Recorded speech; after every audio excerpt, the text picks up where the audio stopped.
Muito bem, eu convido você a se colocar em pé na presença de Deus e abra sua Bíblia comigo no capítulo 1 do profeta Isaías. Capítulo 1 do profeta Isaías, verso 19. Verso 19. Graças a Deus. Profeta Isaías, capítulo 1, verso 19, é o texto que nós vamos meditar nesta manhã. Glória a Deus. Quem já achou, diga um amém. Diz assim o texto: se quiseres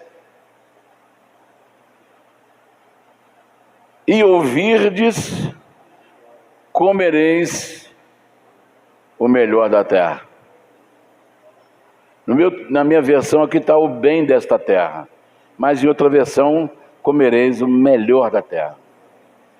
Se quiseres e ouvirdes, comereis o melhor da terra. Amém? Vamos orar. Faça a sua oração. Peça ao Senhor que nos abençoe nesta manhã. Tudo vem dele, tudo é para ele, tudo é para a sua glória, para a sua honra. Faça a sua oração, faça seu pedido, coloque a sua vida nas mãos do nosso Deus, que está no nosso meio. Ele disse: onde estiverem 2 ou 3 reunidos no meu nome, eu estarei no meio deles. Aleluia, aleluia, aleluia. Nosso Deus e maravilhoso Pai, muito obrigado, Senhor, porque o Senhor tem sustentado as nossas vidas. Muito obrigado, Senhor, porque tudo vem das Tuas mãos. O Senhor é o Deus Criador dos céus e da terra, dos exércitos celestiais, das grandes fontes, dos mares, dos rios, das montanhas, dos abismos. Tu és o Criador, Senhor, de todas as coisas, e no meio desta criação extraordinária, o Senhor criou um ser que é a obra-prima, a obra primária da Tua criação, que era o homem, a sua imagem e a sua semelhança. Senhor nosso Deus, eu te peço que o Senhor nos abençoe nesta manhã, Senhor, abençoando cada um dos Teus filhos que aqui estão, abençoando aqueles que não puderam, Senhor, estar nesta manhã na Tua casa, abençoando as crianças, jovens, adolescentes, os pastores, o diaconato, os homens, as mulheres, ó Senhor, colocando as Tuas mãos de bênçãos sobre a vida de todos nós. Abençoe aqueles que vão nos assistir pelas redes sociais, que o Senhor possa derramar o suprimento de cada necessidade de cada pessoa que vai nos assistir, dando a bênção da cura, da libertação, da transformação, do milagre, porque Tu és Deus e não há outro. Tu és o Deus vivo. Ó Pai Santo, manifesta a Tua graça e a Tua glória sobre todos nós. Muito obrigado por tudo, Senhor. Em nome do Senhor Jesus, fale conosco e derrame o Teu Espírito sobre nós, nos preparando para o grande arrebatamento da igreja. Eu te peço, meu Pai, em nome do Senhor Jesus, para todos sempre. Amém e amém, Jesus. Graças a Deus. Digam todos, graças a Deus. Podemos assentar, podemos assentar. Muito bem, muito bem. Nós lemos um texto do grande profeta Isaías, Deus chamando o seu povo a uma exortação, porque o único ser, ou os únicos seres que não têm necessidade de fazer qualquer pedido ou de vontade própria, são os irracionais, os invertebrados, Nós somos seres vertebrados e tem os invertebrados, que são os insetos, porque eles não precisam de fazer pedido, porque Deus já os sustenta. Deus já estabeleceu como que os insetos devem viver. Se você vê a organização de uma colmeia, você fica maravilhado. A divisão de trabalhos de uma colmeia. Tem os guardiões da colmeia. Tem os trabalhadores da colmeia. Tem os reprodutores da colmeia. Tudo numa organização. Insetos. A Bíblia fala que os gafanhotos não têm o rei. A colmeia tem uma rainha. Os gafanhotos não têm rei, mas eles se organizam. Agora, eles não ficam pedindo Deus para sustentá-los. Você não vê uma ave clamando a Deus para que Deus possa sustentá-la. Mas Jesus, ele mostrou o que significa isto quando ele disse: as aves, olha para as aves do céu, elas não plantam, não semeiam, mas meu Pai as alimenta. É um processo natural da ação de Deus na vida dos irracionais e dos invertebrados. Agora, Ele criou, no meio dessa extraordinária e fabulosa criação, o ser humano, dotado de inteligência, de capacidade mental, emocional, espiritual, física. E Ele criou esse ser com vontade própria. Ou seja, com livre arbítrio, com a capacidade de fazer escolhas. Então aí vem a exortação de Deus: se quiseres e ouvirdes, comereis o melhor da terra. Deus está falando para nós humanos, por seres que Ele criou a sua imagem e semelhança. Isso nos dá o direito de escolher o livre-arbítrio, se eu quero ou não. Então, às vezes a gente pensa assim: puxa vida, Deus poderia curar todo mundo do hospital. Você vê criança doente, você vê um montão de coisa acontecendo, pessoas sofrendo terrivelmente, mas Deus criou seres inteligentes. Deus nos criou com capacidade. Às vezes a pessoa fala assim: olha, eu posso fazer o que eu quero com a minha mão. A minha mão eu posso usá-la para me trabalhar. A minha mão eu posso usar para fazer minha comida. Mas essa mesma mão eu posso agredir as pessoas. Então cabe a mim fazer essa escolha. Deu para você entender? Deus colocou um monte de pessoas para estudar e a medicina é divina. Porque quando alguém tira o sofrimento de outra pessoa, isso é divino. Porque Deus não quer o sofrimento das pessoas. Então um médico, ele é um agente divino nessa terra. Só que ele pode fazer a escolha dele. Deus deu a capacidade para ele fazer o bem. Mas ele pode optar por não fazer e deixar a pessoa morrer.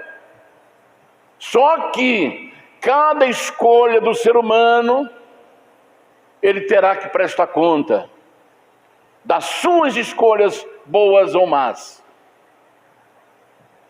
Então, o profeta, que é boca de Deus, profeta Isaías, extraordinário. E ele faz essa exortação. Então, muito bem, muitas pessoas não têm experiência com Deus de coisas boas, porque a pessoa não vai até Ele. A pessoa, que nós temos uma tendência de ficar assim: olha, Deus, o Senhor está vendo que eu estou precisando disso, né? Aí, porque alguém fala assim, Deus é onisciente, sabe todas as coisas, conhece o pensamento, coração, necessidade de cada pessoa. Deus é onipotente, Ele pode fazer aparecer tudo que seja necessário para a vida do ser humano. Deus é onipresente, Ele está em todo lugar ao mesmo tempo. Deus é sabientíssimo, Ele pode criar qualquer coisa que Ele queira. Deus é soberano, Ele é o dono. Aí eu fico assim, igual aquela criança, né? Meu pai já sabe o que eu preciso, ele tem que me dar. Não, aqui há uma exortação dizendo que se quiseres, que tem pessoa que não quer. De vez em quando aparece aí um jornalista independente, como lá nos países europeus, que foi um dos primeiros países a ser evangelizado, quando Paulo levou o evangelho para Roma. Foi um dos primeiros países, como também a Grécia, que foi um dos países, os países primeiros a receber o evangelho, foram os países europeus. Então a Europa hoje, quando um repórter, um jornalista independente para na rua e começa a perguntar, você fica bobo de ver as respostas. Você crê em Jesus? Não me fala. Vai para um jovem, você crê em Jesus? Não quero saber disso aí. Vai num idoso de 70 anos, cabelinho branco, você crê em Jesus? Não. Em 10 pessoas interrogadas, uma diz, creio em Jesus. Jesus é maravilhoso. Então tem pessoas que não querem. Tem pessoas que não querem sair da situação que ele está vivendo, porque ele acha que na situação que ele está, ele conquista mais coisas do que ele poderia estar fazendo, reagindo propriamente dito. Reagindo propriamente. Eu conheci um rapaz, ele estava contando para mim, ele falou assim, nós somos uma família de bem que eu falo assim, bem material. Ele falou, meu irmão é advogado, ele tem um escritório de advogado, ele está em pleno exercício da sua advocacia, sua carteira da OAB está atualizada, só que ele não gosta de advogar. O que ele faz para se manter? Pede esmolas. Pede esmola, aqui de Juiz de Fora, pede esmola. Ele vai para ele pede aqui, vai nos faróis, ele se veste de mendigo e começa a pedir dos faróis. Depois que ele ficou conhecido aqui em Juiz de Fora, ele vai para uma outra cidade pequena, então ele vai viajando o Brasil inteirinho, só pedindo esmola. Vê se ele quer sair daquela vida, porque quando uma pessoa chega e fala assim, eu estou com fome, puxa vida, você mexe contigo. Principalmente para quem já passou por situações adversas.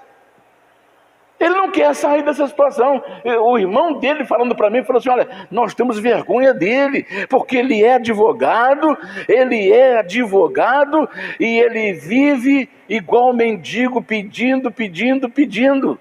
Então ele não quer sair dessa situação. Então tem pessoas que não querem sair da situação que estão vivendo, porque acha confortável viver dessa forma.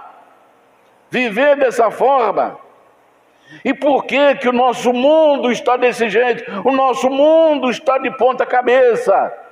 Porque o profeta Jeremias, lá no capítulo 2, verso 13, Deus, através da boca do profeta Jeremias, Deus relata 2 maldades que o homem fez com ele.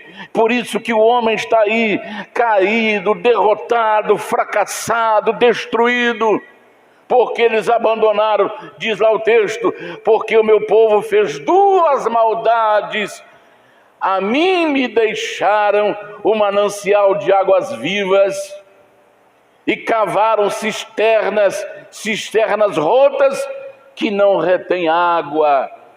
Então, por que o mundo está assim? Porque o povo abandonou a única fonte de águas vivas. Esse é o motivo do sofrimento do homem. Ele abandonou a sua única fonte de vida. A palavra de Deus diz que Deus é vida. Sem Jesus não tem vida. Jesus é luz. E a luz é necessidade para todo sobrevivente da terra, tanto para o ser humano quanto para os insetos, para as plantas. A luz aquece. Até essa luz artificial, ela aquece. Tem pessoas, por exemplo, que têm criação de galinha no seu sítio. Então, quando os pintinhos chegam lá do criatório, eles são aquecidos pela luz, porque o calor da luz vai dar crescimento e vida sadia para os filhotinhos. Então, qualquer ser, uma das experiências, quando eu comecei a estudar, porque antigamente a gente entrava na aula com 7 anos de idade, né? Até os 7 anos era brincar para lá, para cá. Hoje, coitadinho das crianças, com 4 anos já tem que ir para a escola. 4 anos já tem que ir para a escola. Mas também, com 12 anos, já passou a gente lá é igual a Ferrari, né? Já tá, tudo que nós estudamos, que foi a nossa formação, ele já passou lá com 12 anos, com 10 anos. Começou cedo. Então, uma das coisas que a professora ensinou para a gente, falou assim: olha, cada um de vocês agora, chegando em casa, você vai pegar um caroço de feijão, colocar num copo descartável, pôr um pouquinho de terra, colocar um pouquinho de água e vai colocar na báscula da sua casa, na janela da sua casa. Aí eu fiz a minha experiência.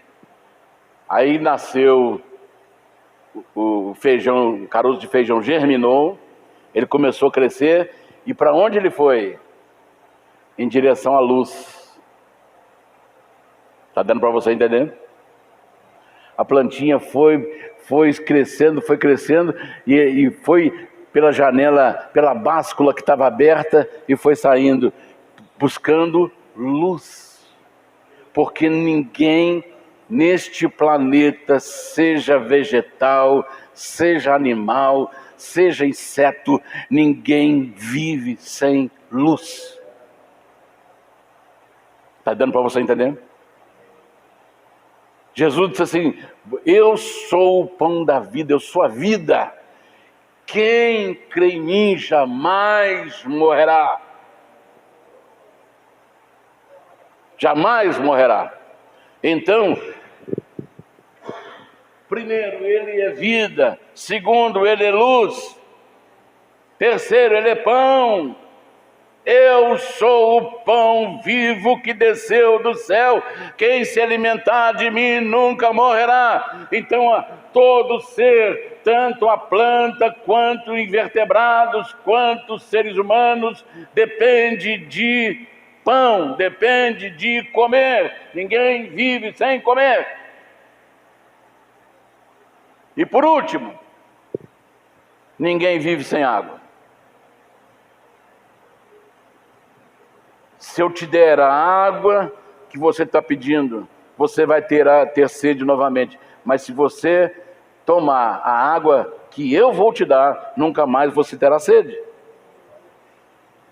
Porque a água que eu te der vai jorrar para a vida eterna. Jorra para a vida eterna. Está dando para você entender? Aí nós entendemos Por que o homem está sofrendo? Porque ele abandonou, ele deixou a única fonte da água da vida e construiu cisternas rotas, construiu sistemas humanos inúteis. Que a pessoa pratica aquele sistema, pratica, e ele continua sem vida, ele continua sem luz, ele continua com fome e ele continua com sede. Porque Deus é a única fonte de águas vivas, é a única fonte que jorra para a vida eterna. Sem Jesus não tem vida. Então cavaram cisternas rotas, sistemas religiosos, políticos, econômicos, religiosos e outros sistemas mais que são inúteis. Eu estava vendo ontem uma reportagem de um pastor. Ele é pastor auxiliar e ao mesmo tempo pastor itinerante. Pastor itinerante é aquele que prega hoje aqui, depois ele viaja, prega lá em Belém, depois ele viaja de Belém, prega lá em São Paulo e vai para fora. É pastor itinerante, não é pastor local. Mas ele também, quando estava na sua igreja, ele auxiliava o pastor. E sexta-feira agora, um pastor cheio de títulos, formado em teologia, tinha vários títulos que ajudavam a sociedade, cheio de diplomas na sua parede da sua casa. E sexta-feira agora, ele tira a sua própria vida. Está dando para você entender?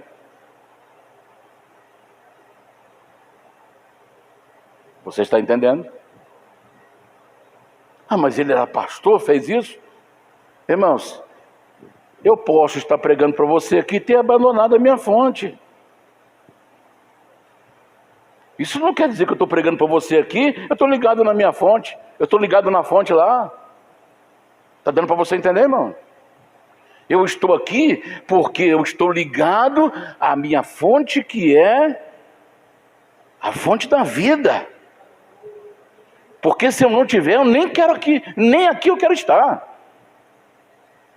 Que eu posso enganar você, mas eu não posso enganar aquele.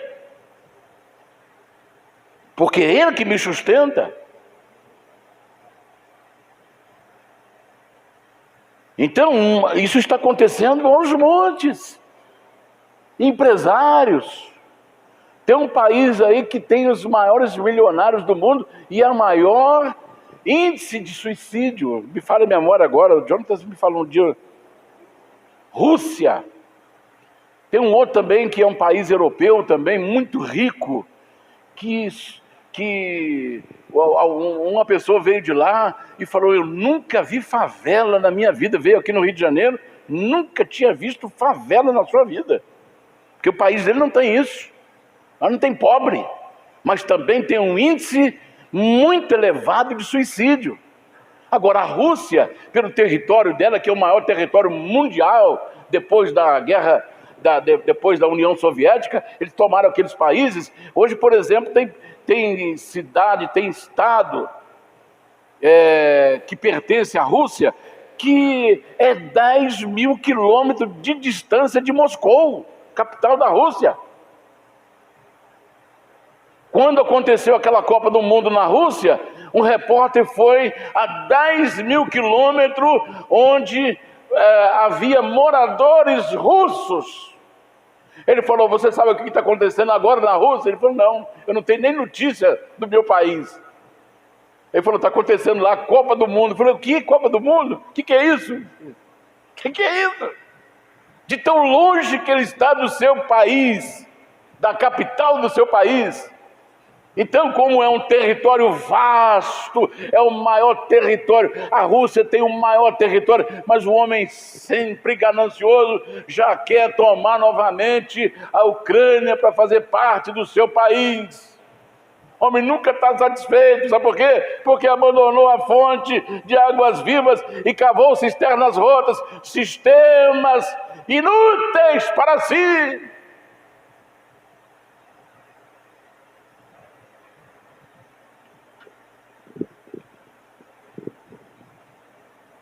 Me abandonaram e fizeram cisternas rotas para ti, ou para si.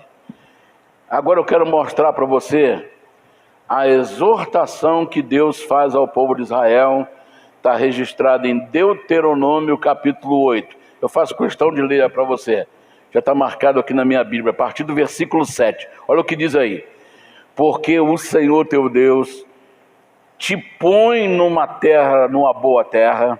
Deus está falando para Israel antes dele entrar em Canaã, na terra que mana leite e mel. Preste atenção, porque o Senhor teu Deus te coloca numa boa terra, terra de ribeiros de águas, terra com muita água, de fontes onde nasce muita água, de abismos que saem dos vales e das montanhas, terra de trigo, terra de cevada, de uvas, de figueiras, de romeiras, terra de oliveira abundante, de azeite e mel. Olha o que Deus está dando aqui para o seu povo. Terra em que comerás o pão sem escassez, você vai comer à vontade, e nada te faltará nela. Terra cuja pedra são ferro, e de cujos montes tu cavarás o cobre. Olha Deus oferecendo aí as riquezas minerais, o ferro, o cobre. Quando, pois, tiveres comido e fores farto, louvarás o teu Deus, louvarás o Senhor teu Deus pela boa terra que eu te dou. Guardar-te para que não esqueças do Senhor teu Deus, não guardando os seus mandamentos e os seus juízos e os seus estatutos que hoje te ordeno, para que, porventura, havendo tu comido, alimentado bem, tem fartura, estando farto, havendo edificado boas casas e habitando-as, e se tiverem aumentado as tuas vacas, a tua fazenda, as tuas ovelhas, e se acrescentar prata e o ouro, e se multiplicar tudo que tens, se não eleve o teu coração e te esqueças do Senhor teu Deus, que te tirou da terra do Egito, da casa da servidão, que te guiou por aquele grande e terrível deserto de serpentes ardentes e de escorpiões e de secura em que não havia água, e tirou água para ti e da rocha do Seitzal. Deixa eu ver até onde que é o texto aqui. Até o 14, até passei. Então Deus está prometendo aqui e fazendo uma exortação. Olha, a terra que eu vou te dar, ela tem tudo que você precisa. Tudo que você precisa. Para a sua alimentação. Você vai fazer casas boas. Você vai explorar o mineral que tem lá. Cobre, ferro, prata, ouro. Agora, as suas ovelhas vão aumentar, o seu gado vai aumentar, mas tem que, depois que você estiver lá em cima, não esquecer do Senhor teu Deus. É o que acontece com muita gente. Aí você vê bilionários perdendo tudo. Você vê bilionários se matando. Você vê bilionários com inveja de uma pessoa simples do campo. Eu estava vendo um testemunho de um homem que a fazenda dele era tão grande que ele levava um dia inteiro a cavalo para poder percorrer a sua fazenda. Aí um belo dia, esse homem era o homem mais rico do vale. Mais rico do vale. Então nesse dia ele levantou bem cedo, colocou a cavalgadura sobre o cavalo, a sela sobre o cavalo, montou, falou para a esposa: ó, vou correr as divisas da fazenda, só volto à noite, porque é muito grande a fazenda. Era o homem mais rico do vale. Aí quando ele caminhou muito até a hora do almoço, aí um dos funcionários da fazenda estava com a sua marmita, sentado ao chão, com a marmita destampada. Marmita hoje é a Marmitex, para ficar. Ele estava lá orando a Deus. Aí ele chegou, diminuiu a velocidade do cavalo para não atrapalhar a oração do funcionário, do seu empregado. Ele foi chegando devagarzinho, aí o seu funcionário dando graça por aquela comida que ele ia comer naquele instante. E quando ele chega na frente do funcionário montado no seu cavalo, você vê tudo que está lá dentro da sua Marmitex. Aí ele olhou, tinha um baita pedaço de angu e um ovo. Aí ele começa a conversar com o funcionário. Ele falou assim: você está dando graças por isso aí? Tinha até abóbora também, abóbora. Ele falou: isso aí, eu trato dos porcos lá na fazenda. Vai escutando. Ele falou: não, eu agradeço a Deus porque isso aqui é o que Ele está me dando para me poder sustentar a minha vida. Então tudo que Deus me dá, para me vestir, para me comer, uma cama para dormir, ainda que seja simples, humilde, um sofá, um telhado, eu agradeço sempre a Ele. Aí eles começaram a conversar. Ele falou: mas eu não estou entendendo isso, você agradecer a Deus por essas coisas, sendo que você não tem nada. Ele falou: não, eu tenho. Aí ele começou a conversar, ele falou assim: inclusive a minha esposa, ela teve um sonho essa noite. Ela falou que o homem mais rico do vale vai morrer essa noite. Ele começa então a fazer o cálculo: quem era o homem mais rico do vale? Está falando comigo, meu Deus. Tchau, apresentado. Bateu no cavalo, esporou o cavalo, correu para a casa dele. Aí falou: já chegou em casa, você não correu a fazer? Não. Chama o cardiologista. Chame o cardiologista para mim, para ele olhar meu coração. Aí chamaram o cardiologista, foi lá, examinou, falou: o senhor está muito bem, está tranquilo, fica tranquilo, seu coração está bem, circulação, está tudo bem, sua pressão está boa. Então, olha, obrigado. Não, o senhor não vai embora, o senhor vai passar a noite na minha casa. O senhor não vai embora.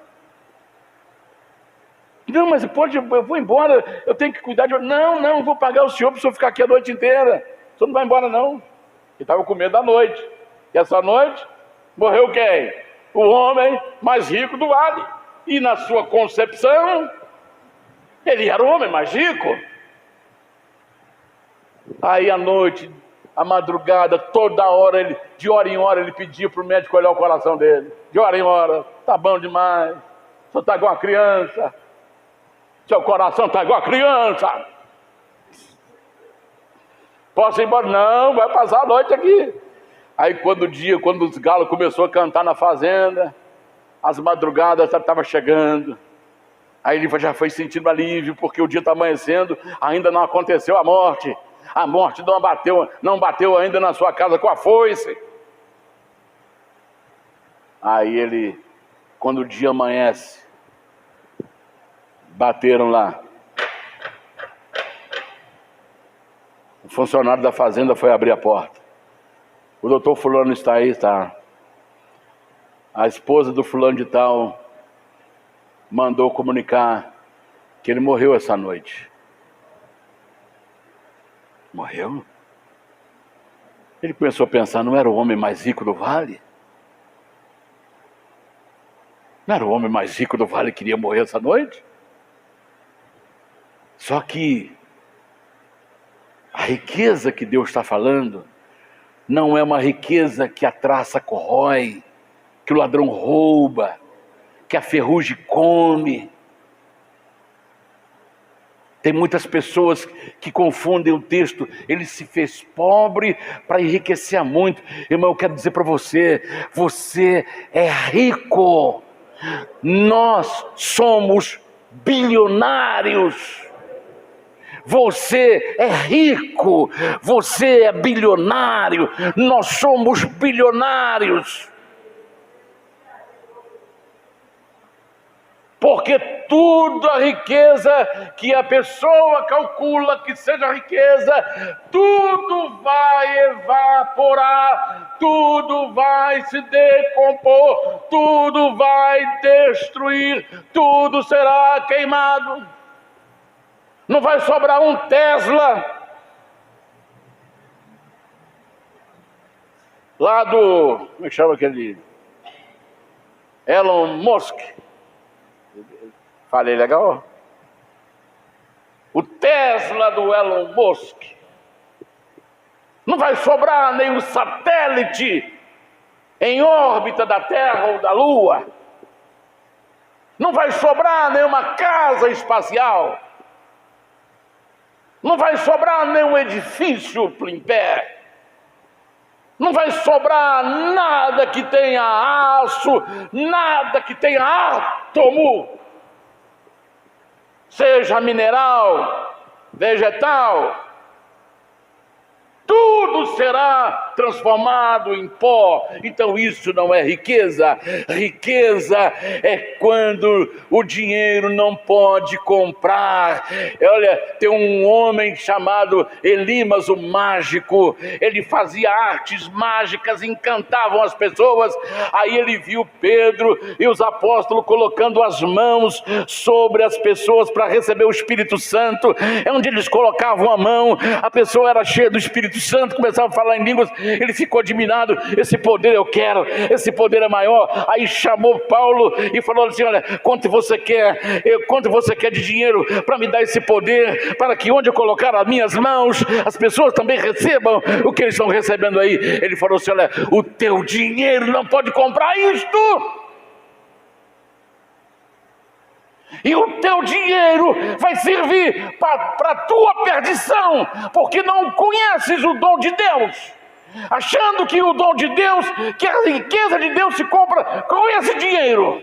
Aí ele ficou apavorado. Olha, fala com ele lá, para não deixar essa maldição vir sobre mim, porque ele falou que o meu dinheiro vai servir para a minha própria perdição. Irmão, você é rico e não sabe. Você é bilionário. Tem muitos bilionários que não sabem o que fazer com o seu dinheiro, porque estão vazios, estão longe da fonte, não tem vida. Se eles fossem ricos na vida real, eles não se matavam. Mas são pobres, miseráveis, cegos e nus.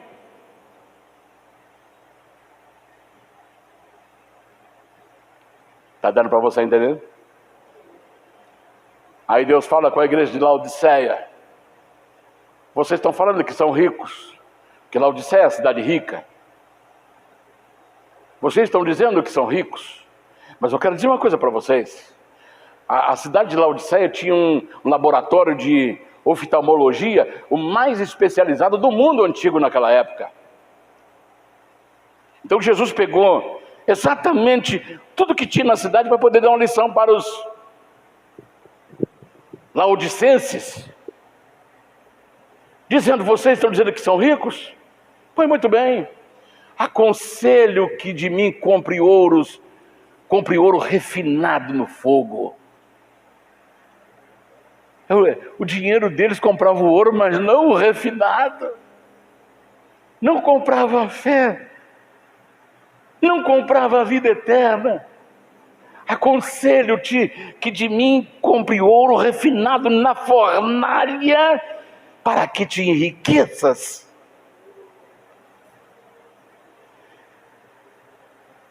E compre de mim colírio, para que unja os teus olhos, para que vocês vejam.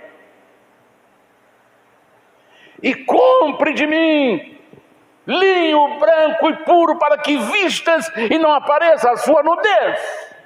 Porque eles eram nus espirituais, pobres espirituais e cegos espirituais. Porque isso, o dinheiro físico, o nosso dinheiro, o dólar, qualquer moeda seja mais valiosa desse planeta, não compra. Porque é de graça. É de graça. Somos bilionários. Você acredita nisso?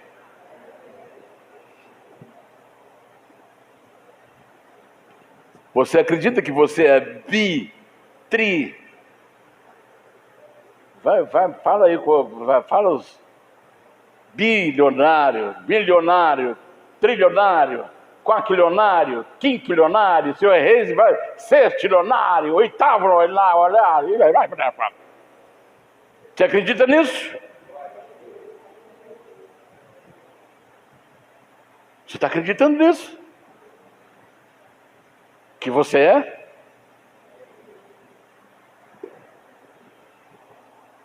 Então vamos lá.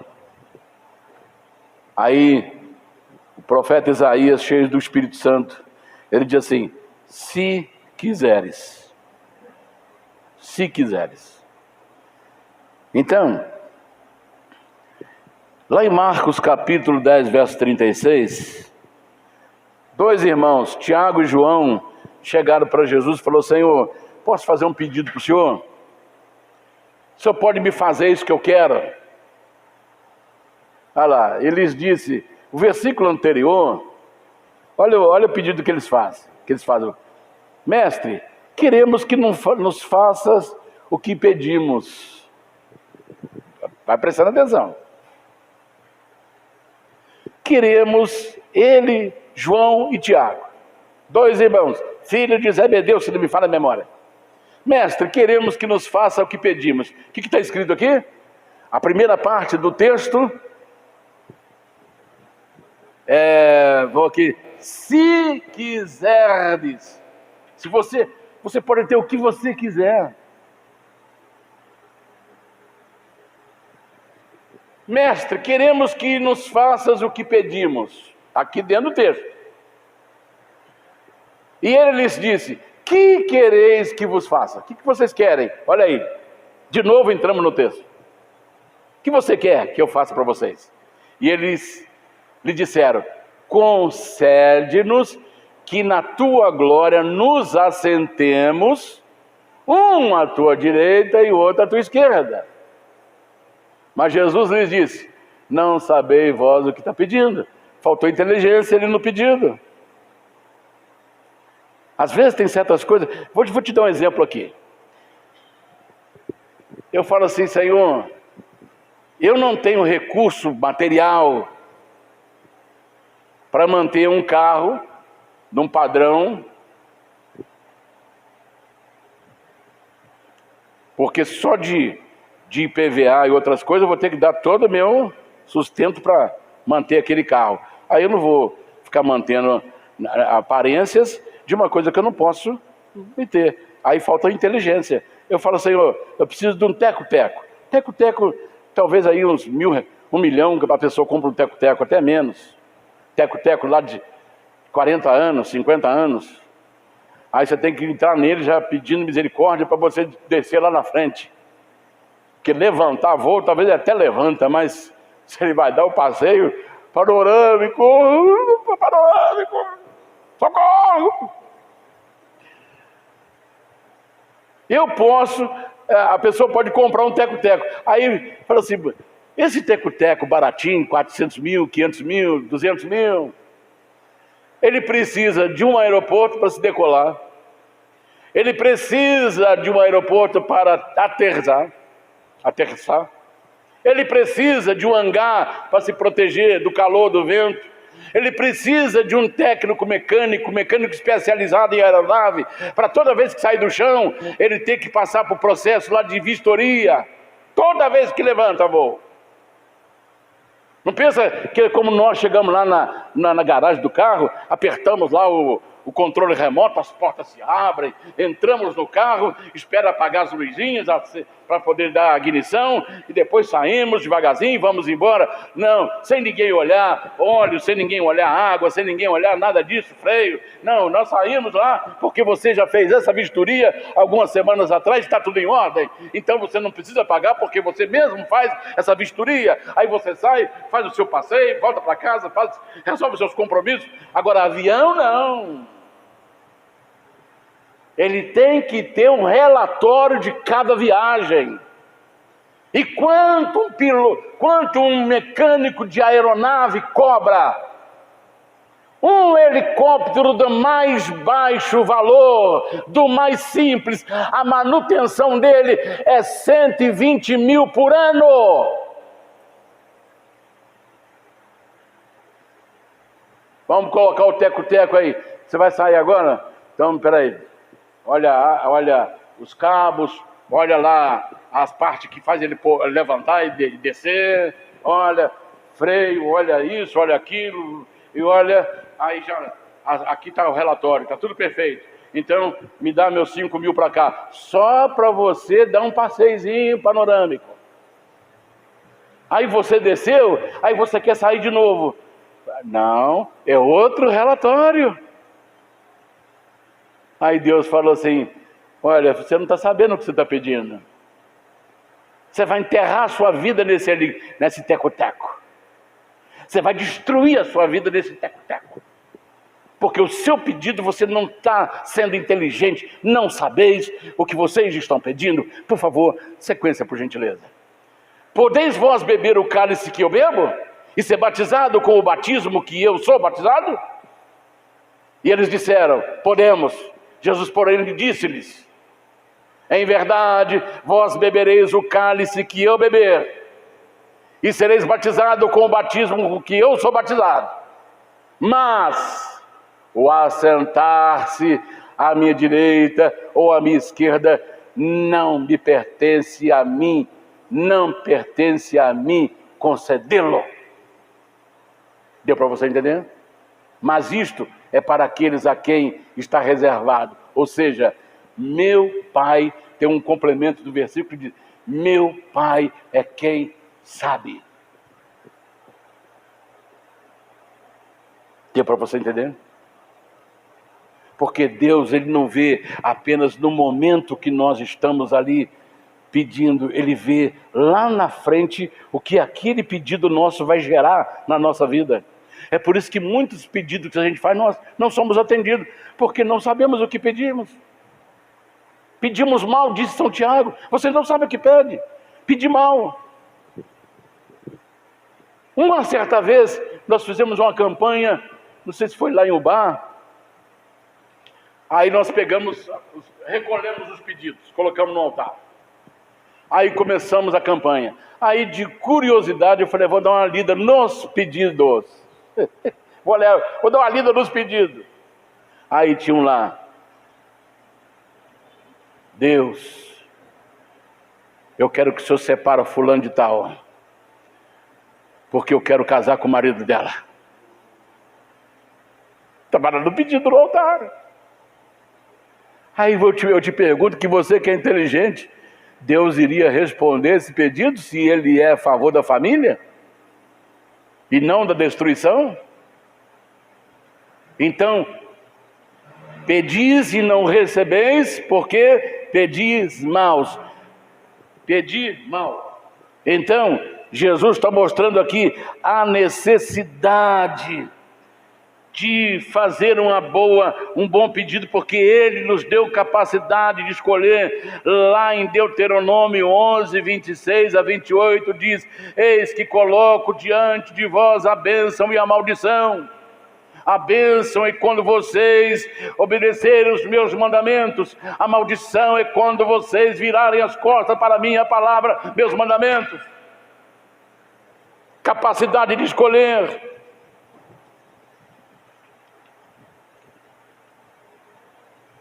Se quiseres,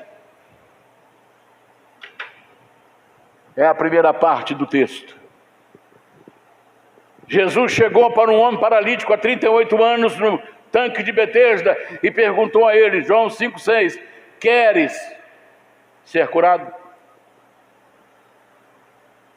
Queres ser curado? Ele disse, Senhor, eu estou aqui há 38 anos, não tem ninguém que me coloca lá no tanque, porque eu não consigo andar. Quando eu vou arrastando, já pulou um monte de gente, nada acontece comigo, estou aqui há 38 anos. Aí ele falou, então, você quer ser curado? Eu quero, mas não tem. Então levanta, pega a sua cama e vai embora.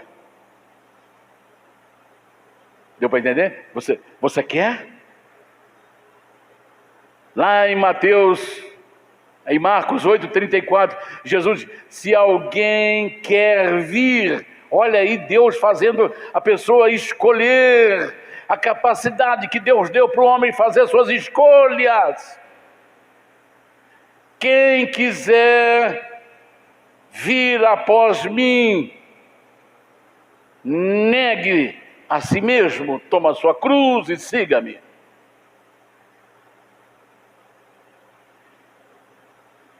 A Bíblia diz lá em Apocalipse 22:17, quem quiser receba de graça da água da vida. Salmo 4, verso 2, a minha alma tem sede de Deus, porque Deus é a nossa fonte de luz, de pão, de água e de vida. Se a pessoa não tem Deus, quando eu falo Deus, eu não estou generalizando. Então eu vou direto no Deus principal, no Deus vivo que é Jesus. Ele é o Deus que criou todas as coisas. Ele é o Deus todo-poderoso que caminhou no deserto com o povo de Israel. É Ele que criou os céus e a terra. Lá em João capítulo 1, versículo 1 diz isto. Então Jesus é o Deus verdadeiro. Jesus não foi um profeta, nem um revolucionário, nem um fundador de uma religião. Jesus é Deus. Quem envia a mim, vê o Pai que me enviou. Eu e o Pai somos um. Então quem tem Jesus tem comida. Quem tem Jesus tem água. Quem tem Jesus tem luz. Quem tem Jesus tem vida.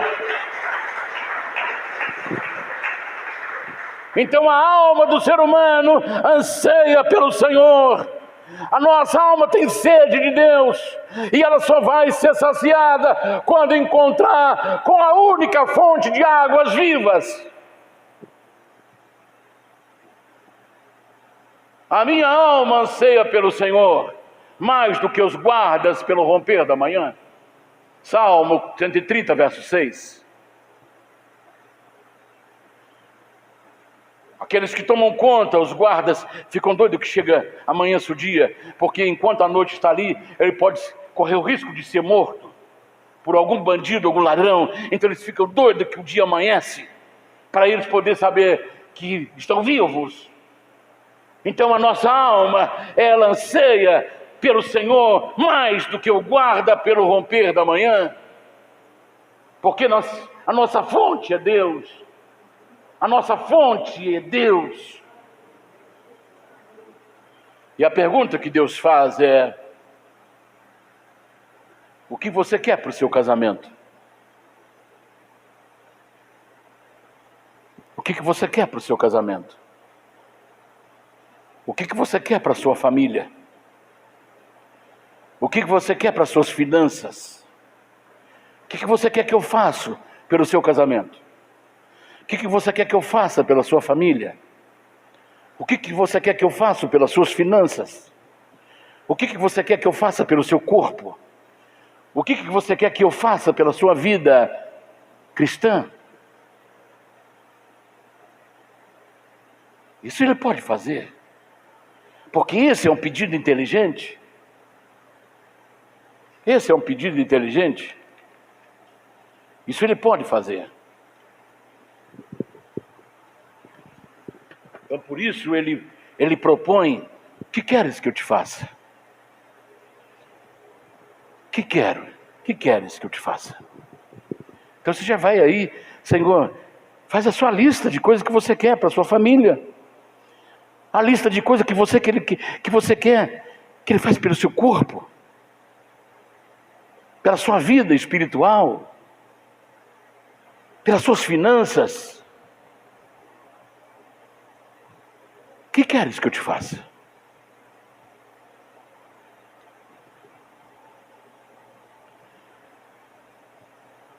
Aí vem a segunda parte B do versículo. Se me ouvirdes. Se me ouvirdes. Vamos lá. A Bíblia dá alguns exemplos de pessoas que ouviram Deus. Primeiro, Marcos 10, 49. Cego Bartimeu. Ficava sentado na estrada, pedindo esmola, na estrada que vai para Jericó. Todo dia a família colocava ali para pedir esmola. Aí ele escuta barulho de muita gente. Ele falou: gente, o que está acontecendo aqui, gente? Com aquela capa empoeirada, suja. O que está acontecendo aí, gente? O que está acontecendo? Eu estou escutando barulho de muita gente, falando, andando. Quieto. É Jesus Nazareno que está passando. Jesus Nazareno. Jesus, filho de Davi, tenha compaixão de mim, Jesus. Cala a boca. Discípulo mandando ele calar a boca. Irmão, tem gente que está no lugar errado. Tem gente que vê, ao invés de abençoar, ele joga a pessoa para fora. Ao invés dele ser bênção, ele atrapalha o reino de Deus. Cala a tua boca. Não te dá atenção não. E se você ler o texto lá, é o discípulo que mandou ele calar a boca. Jesus, aí ele gritava mais: Jesus, tem misericórdia de mim. Jesus, filho de Davi, tem misericórdia de mim. Aí Jesus parou. Vai lá, chama ele. Aí, alguém já chegou, um dos discípulos, falou: tem bom ânimo. Acho que é o texto aí. Jesus parando disse: tem bom ânimo, levanta-te, porque ele te chama. Ele te chama. Aí o que ele fez? Me leva lá. Se ele me chamou, então eu quero que você me leve. Aí pegaram ele, levaram. Ele poderia também se recusar, porque se me ouvirdes. Aí Deus chamou, eu vou. Aí ele foi: o que queres que eu te faça? Que eu veja. Então vê. O cego passou a enxergar, e pulava, e glorificava. Que queres que eu te faça, que eu veja? E disse-lhe: vai, a tua fé te salvou. E logo viu e seguia Jesus pelo caminho. Sabe por quê? Porque ele ouviu o chamado de Jesus. Ele ouviu o chamado de Deus. Samuel, filho de Ana, que era um milagre. Ana era estéril. Então ela fez uma oração específica: Senhor, eu quero um menino, eu não tenho filho, eu sou estéril, mas eu quero ser gestante, eu quero ser mãe, mas eu quero um menino homem, que eu vou lá entregá-lo para o teu serviço, na tua obra. E ela era estéril, engravidou, aí nasceu um menino, deu o nome de Samuel.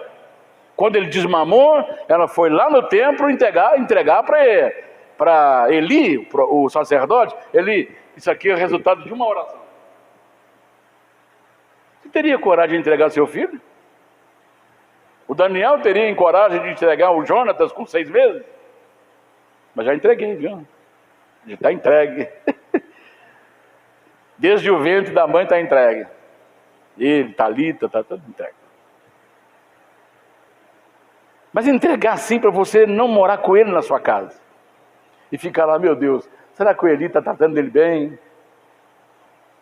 Assim que ele desmamou, quanto tempo uma criança leva para desmamar? As mães aí. Hein? 1 ano, 2 anos? 3 anos. 3 anos. Então Samuel foi nessa idade mais ou menos lá para o templo. Aqui está o senhor Eli, sacerdote do reino de Deus, meu filho, que é uma promessa de Deus que eu estou cumprindo agora. Deus me deu, eu estou entregando aqui para ele ser um servidor do Senhor. Eli ficou. Aí, quando Samuel já estava habituado ao templo ali, morando no templo, aí ele escutou uma voz: Samuel.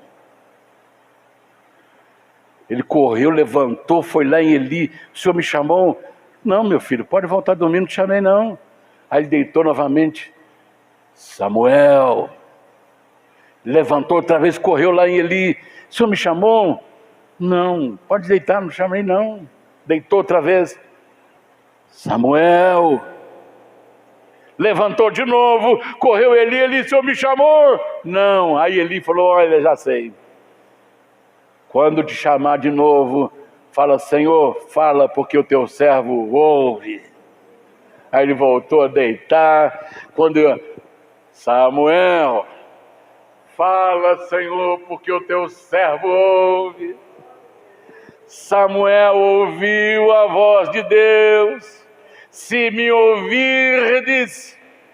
E Samuel fez o quê? Se tornou um dos maiores profetas e juiz de Israel.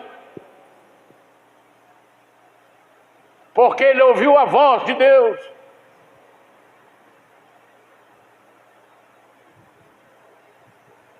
Ele ouviu a voz de Deus. E quando nós ouvimos a voz de Deus, Deus muda a nossa vida. O cego ouviu a voz de Jesus: manda ele vir. Fala com ele que eu estou chamando ele. Ele ouviu e foi. Já não é mais cego. Agora ele pode trabalhar. Agora ele pode ter uma vida independente, de esmolar-se. Samuel é chamado e ouviu a voz de Deus. Tornou-se um dos maiores profetas e juízes da época de Israel. Outro exemplo, Isaías 6:8. Isaías entrou no templo logo após a morte do rei Uzias. O rei Uzias, para Isaías, espiritual. Para Isaías, que estava começando o seu ministério de profeta, o rei Uzias começou a reinar com 16 anos. E por 55 anos reinou sobre Israel. Mas Uzias começou a reinar com o joelho no chão, no tempo do profeta Zacarias. Sabe das visões de Deus. Ele tinha um mentor espiritual que era Zacarias. Então ele colocou o reinado dele na mão de Deus. E a Bíblia diz, lá no capítulo 28, 26, de 1 Crônicas, aliás, 2 Crônicas, desculpa. Ele colocou na mão de Deus, e Deus o fez prosperar. Ele se tornou um dos maiores reis de Israel. 55 anos ele reinou. E no dia da sua morte, houve um luto muito grande, um luto nacional em Israel pela morte do rei Uzias. E principalmente pela morte que ele teve. Aí, para isso, acaba com a pessoa, que tem aquela pessoa como um espelho. Quantas pessoas que perderam o ente querido e não conseguem mais se reabilitar? Só vai se reabilitar se Deus entrar, se a fonte entrar na sua vida. A fonte da vida, a fonte da luz, a fonte do pão, a fonte da água, entrar na sua vida. Aí ele será reabilitado. Do contrário, ele vai pedir também para ir embora.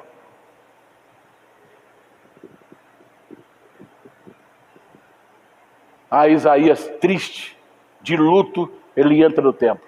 Já viu quando você quer lá desabafar? Que às vezes a nossa oração é um verdadeiro desabafo.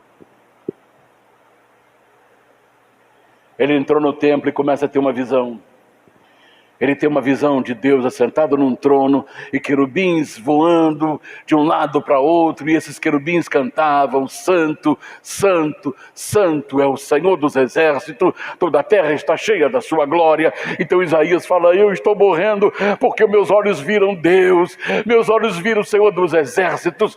Aí veio um anjo, um daqueles querubins pegou uma tenaz e foi lá voando para o altar e tirou uma brasa candescente e veio voando, e aquele querubim com aquela tenaz, com a brasa viva, tocou nos lábios do profeta Isaías e disse: isso te tocou, os teus lábios foram purificados e agora você pode ir proclamar. Então ele começou a ouvir uma voz: a quem enviarei e quem há de ir por nós? Então Isaías disse: eis-me aqui, Senhor, envia-me a mim. Aleluia! Quando Isaías ouviu a voz de Deus, ele se tornou o maior profeta da história. Ele viu o nascimento de Jesus, ele viu o crescimento de Jesus, ele viu a morte de Jesus, ele viu o arrebatamento da igreja, ele viu a ressurreição de Cristo, ele viu tudo.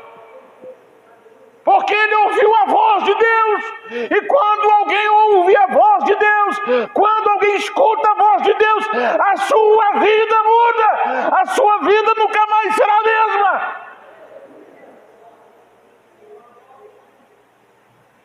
Aleluia. Se me ouvirdes,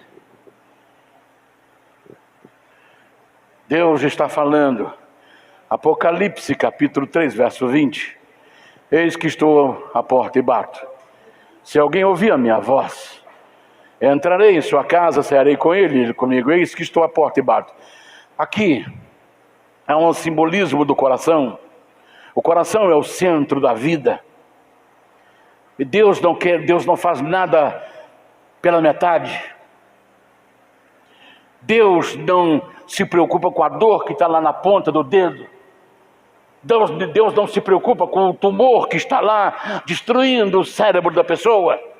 Mas Deus, ele quer fazer uma obra completa. Ele quer curar o coração, porque curando o coração, cura o corpo, cura o espírito, cura a alma. Está dando para você entender? Deus, ele vai na fonte. É igual um médico. Quando alguém passa a mão em casa com febre, a gente diz: meu Deus, compra um antitérmico. Aí dá dipirona, dá não sei mais o que, para baixar a febre. Aí, graças a Deus, a febre baixou. Passou o efeito, a febre veio mais forte. Meu Deus, compra remédio lá. Velho, até que você fala: meu Deus, essa febre não vai embora. Eu quero ir lá no médico. Tem que ir no médico. Aí o médico vai ligar para a febre. Ele vai saber, ele vai procurar qual a causa da febre. A febre é sintomas. Como a cachaça do senhor que bebe é sintomas. Como a droga que você ingere, você que está me assistindo, ingere, é sintomas.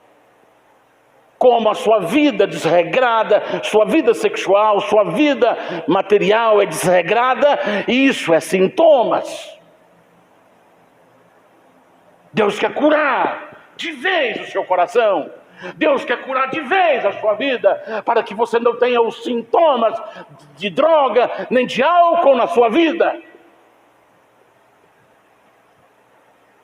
Está dando para você entender?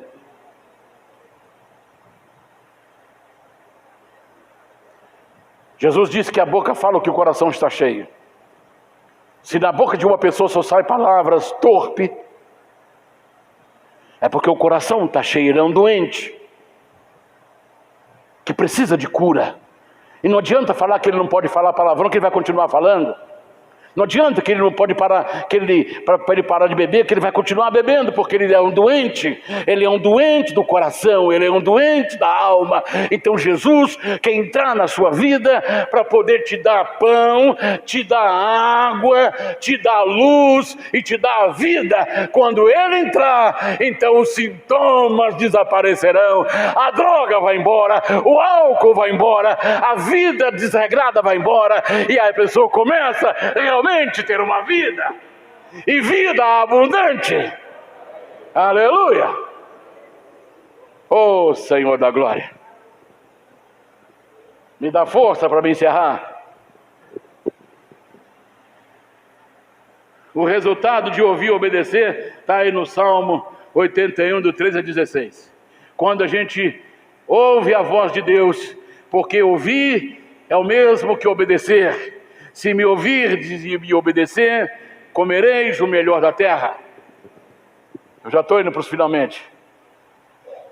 Oh, se o meu povo me tivesse ouvido, se Israel andasse nos meus caminhos, em breve abateria os seus inimigos e viraria a minha mão contra os seus adversários.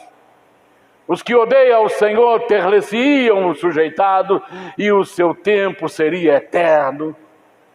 E o sustentaria com o trigo mais fino, e o fartaria com o mel saído da rocha. Oh, glória! Quando a gente obedece a Deus, a coisa muda, a coisa fica boa. Já estou indo para o finalmente. Comereis o melhor da terra. Não vou nem esticar muito aqui, mas eu quero pegar só um exemplo da Coreia do Sul. A última guerra que a Coreia do Sul teve, aliados da Coreia do Norte, hoje são duas Coreias. A do Norte, comunista, socialista, diabolista. E a do Sul, democrática, respeita a fé, a liberdade.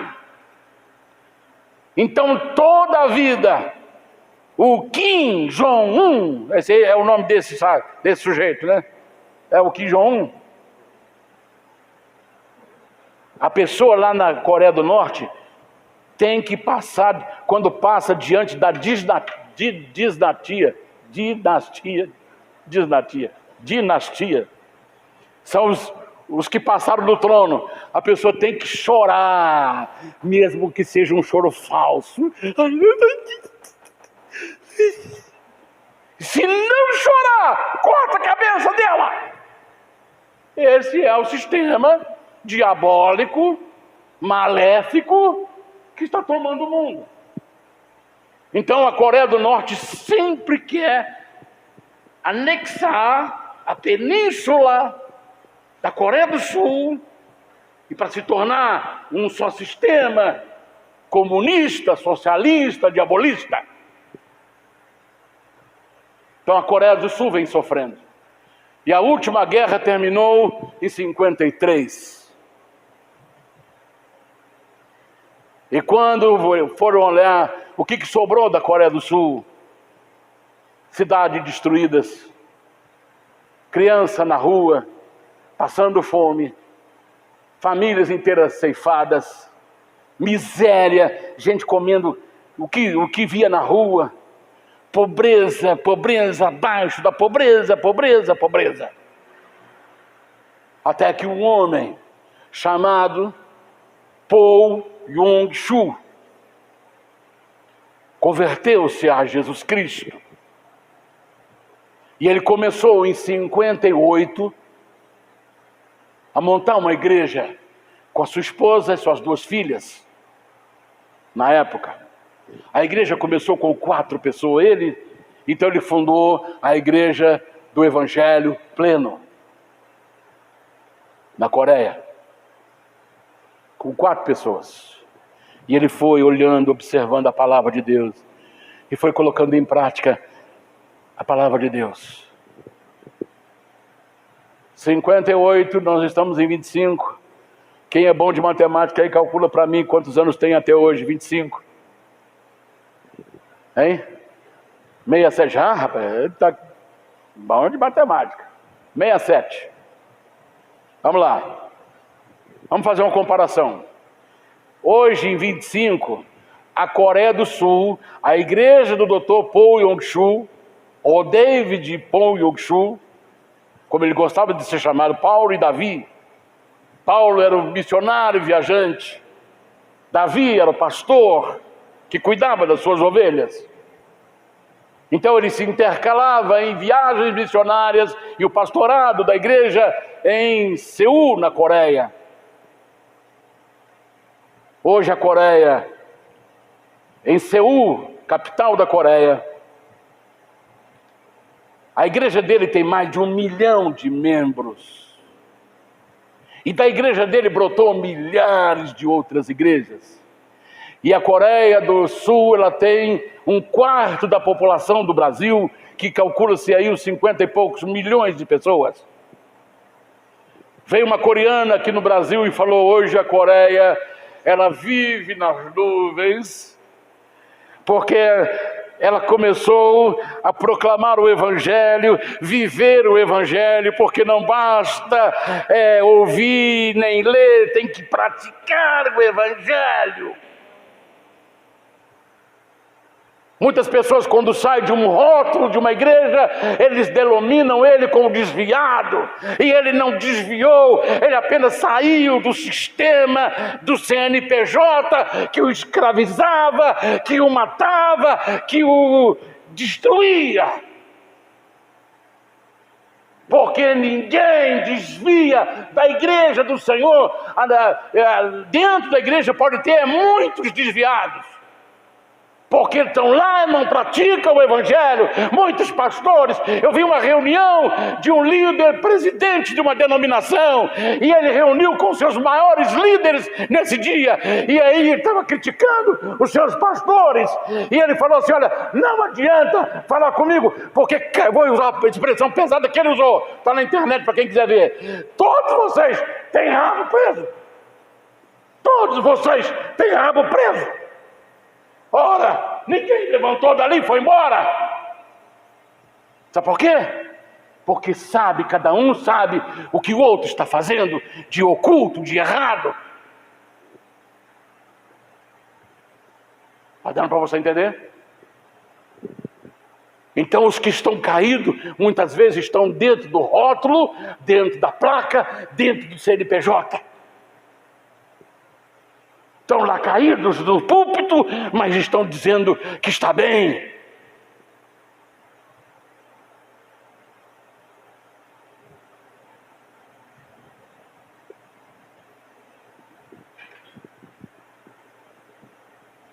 A Coreia do Sul hoje, ela tem desembargadores, juízes, deputados, prefeitos, governadores, tudo frequentando a igreja.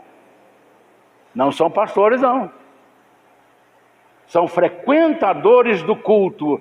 E quando eles chegam lá no gabinete, ele é governador. Mas quando ele chega na igreja, ele é um diácono. Agora no Brasil, vamos fazer um paralelo. No Brasil, pode pegar qualquer nome de deputados, pastores, e põe na rede social o nome deles. Você vai ver a capivara dessa gente. E eles dizem: eu amo meu Brasil, eu amo meu Brasil, meu Brasil, eu te amo. Não tem uma música assim que fizeram? Eu te amo, meu Brasil, eu amo o Brasil, meu Brasil, eu te amo. Então vamos lá, ama? Então vamos lá, a partir de hoje, vereador vai ganhar 5 mil, deputado federal 6 mil, deputado estadual 5.500. Eu quero ver se eles amam o Brasil. Você vai entender? Onde está o amor deles? O amor deles está no money. Sabe por quê? Sabe quanto ganha um vereador de uma cidadezinha pequenininha? Ganha 10 vezes mais do que um trabalhador. E ele vai na Câmara 2 vezes por mês, se for, e ainda rouba dos seus auxiliares. Você ganha tanto, então metade do seu salário você vai dar para mim. Está cheio disso aí, já foi anunciado. Esse é o amor deles.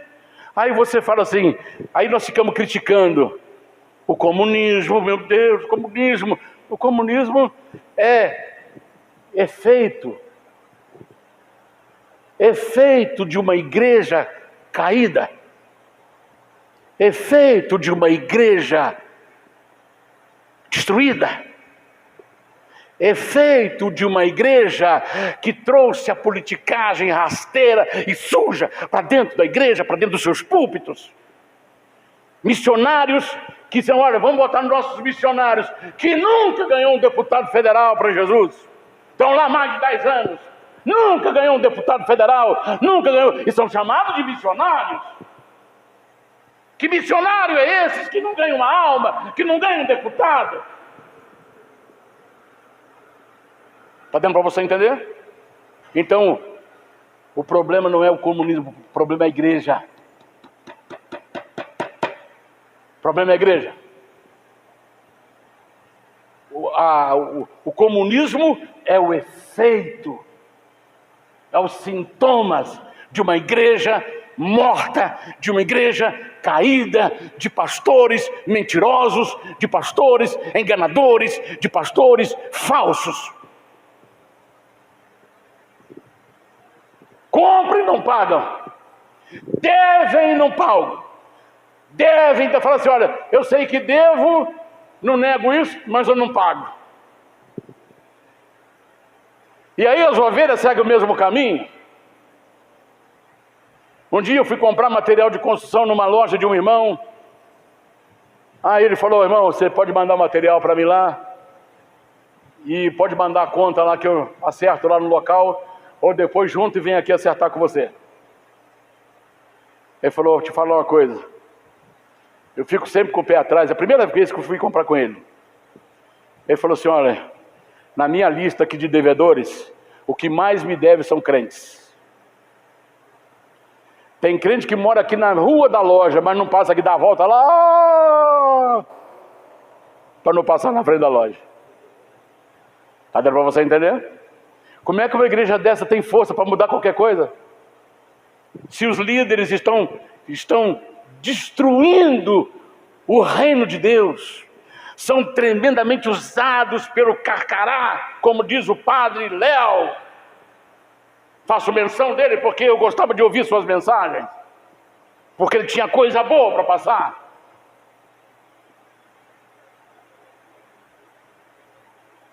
E Paulo fala que nós podemos ler de tudo e reter o que é bom. Então eu retia o que ele me dava. Só não promulgava a sua fé, porque ele acreditava nas suas imagens. Ele já é falecido, mas ficou aí as mensagens deles gravadas, que qualquer pessoa pode ver. Coloca lá Padre Léo, aí você vai ver que inteligência, que sabedoria na pregação.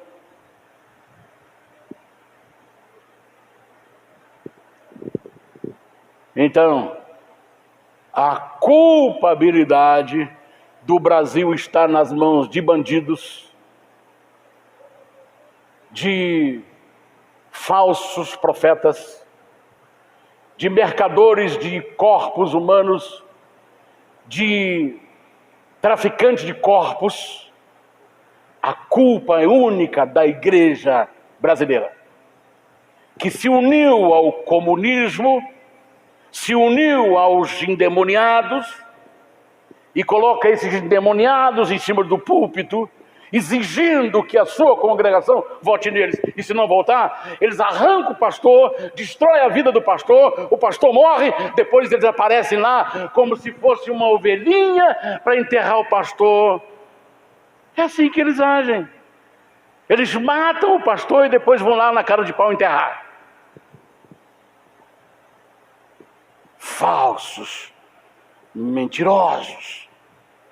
Vocês não escaparão das mãos do juiz todo-poderoso. E eu encerro Brasil tem jeito? Tem. Então vamos ver qual o jeito que o Brasil tem? Segundo Crônicas 7,14. Vamos ver qual o jeito que o Brasil tem.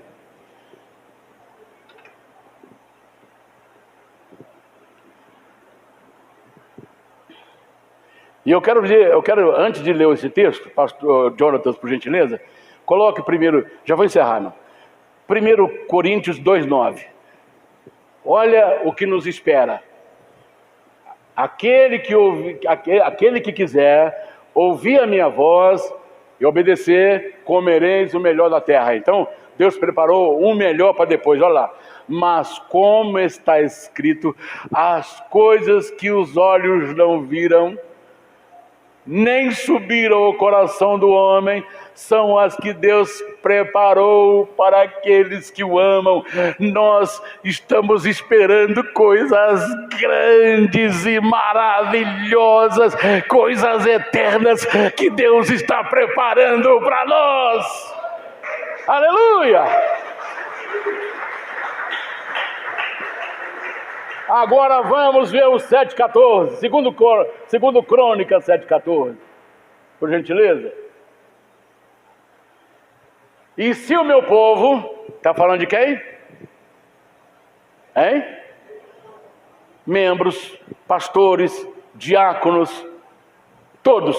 Se o meu povo, pastores, membros, diáconos, líderes de louvor, cantores, se o meu povo que chama pelo meu nome, se humilhar, reconhecer que falhou, e orar, conversar com o dono da obra, o dono de tudo, o soberano, o rei dos reis, e buscar a minha face, eu quero, Senhor, eu quero te ver, eu quero ter um encontro contigo, eu quero mudar, e se converter dos seus maus caminhos, dê meia volta para poder cortar os rabos presos. Vamos falar aqui a linguagem deles.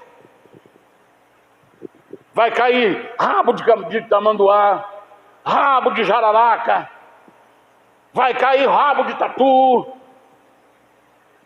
vai cortar tudo.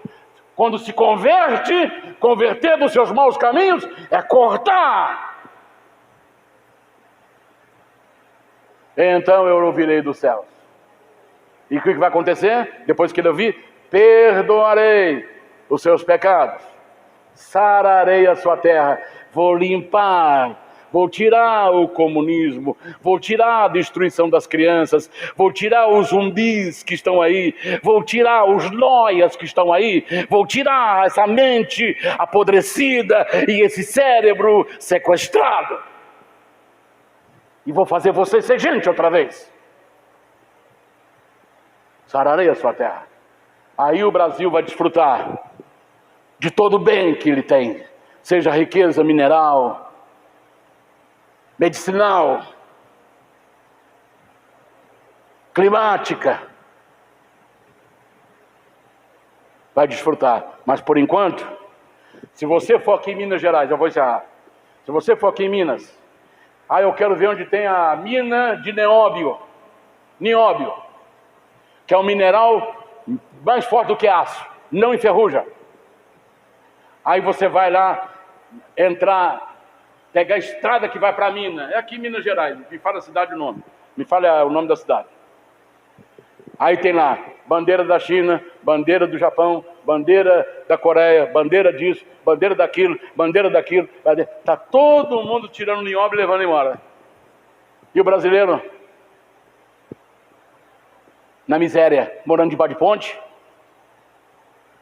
às vezes não tem um dia, não tem uma refeição para fazer durante o dia, aí tem que ir para a rua pedir esmola com criança, ou vender bala para poder se sustentar, porque as nossas riquezas estão indo embora, porque a igreja se aliou com os demônios.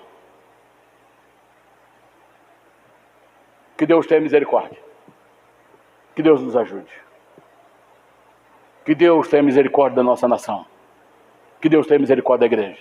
Não precisa tirar nada disso, tá, meu filho? Não precisa tirar nada disso.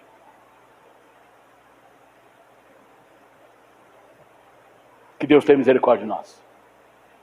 Quando você vê notícia, saiba de onde está vindo esses sintomas.